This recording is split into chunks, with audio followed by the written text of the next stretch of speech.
Machine Girl and the Space Hell Engels #2 ends the two-part adventure when Meg finds out that the egg stolen by a bounty hunter doesn't contain a child, but a god-tier horror, leading to a race to save the galaxy. And we have the review right here. See you in 3. And welcome back to Comical Opinions. This is our review of Machine Girl and the Space Hell Engels #2 from Alien Books. But before we get started, please like, share, comment, subscribe, hit that bell for notification. Your attention is greatly appreciated. Make sure you stay tuned to the end for the final score. Let's talk about the credits. This issue is written by Mats, with art by Sergio Monjes and colors by Ryosuke Mukarbazan, Ludwig Olimbo. The letters are also by Sergio Monjes, and the main cover, cover A, is drawn by Nubovic. Before we dig into the meat of the issue, let's recap what happened in issue number 1. Meg, who is Machine Girl, was tasked with her crew to recover this egg that, from what she can tell by looking at it, contains a small alien child.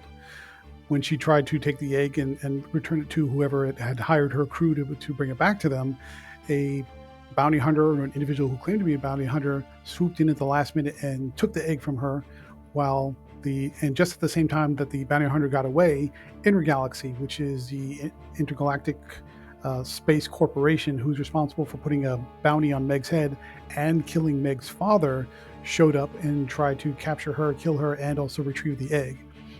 In the chaos, Meg managed to get away, but things are pretty much horked up from the bounty that she had on the books. And so that's where we pick up with issue number 2. In issue number 2, Meg contacts St. Kraken saying, hey, the egg is gone, and the guy who swooped in and stole the egg from us stole my ship with Cho-Ri on board. And so now that Meg is trying to find her shuttle ship, and she's trying to make contact with St. Kraken and rendezvous with them to get the egg back and find out what the heck is going on. Meanwhile, Intergalaxy is on her tail, which is a big problem because they're a very dangerous organization. They have a bounty on her head, and there's bad blood between them because of her father. The bounty hunter, who we later learn is named Bo-Sand, has Cho-Ri at gunpoint, and in their conversations, Bo-Sand tells him the full story, that the egg isn't really a child, it's a monstrous monster that is still in its early stages of development. The monster wants to get to a nebula with a particular type of energy and radiation that when it does that, it will grow to full strength, and it is a planet killer.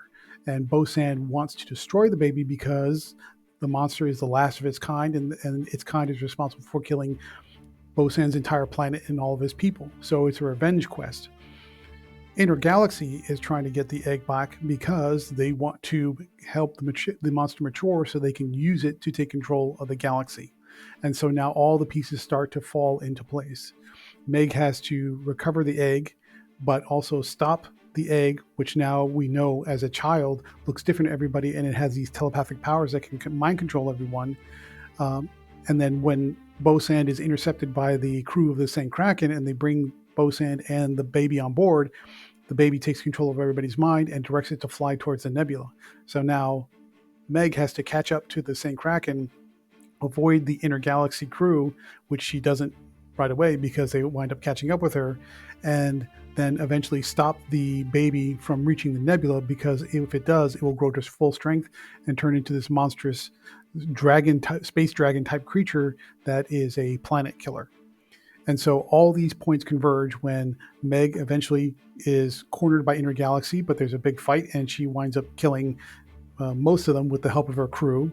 Bo-Sand helps her because they eventually figure out they're on the same side of this, even though they started off as enemies, but Bo-Sand is killed in the process.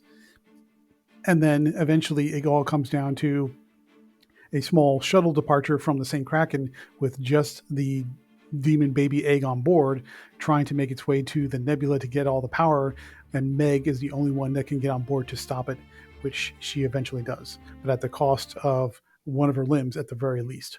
And so it's a big, wild, crazy space adventure that all comes together in the end.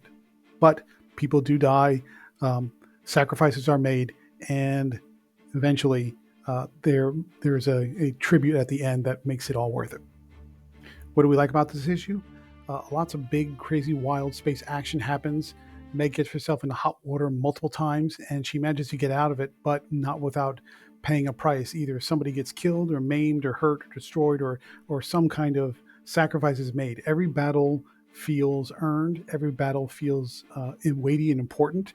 And yeah, there's definitely a pervasive atmosphere of urgency trying to prevent this little space baby inside of an egg from getting to its final destination, because if all the stories are true, it'll spell trouble for the entire galaxy.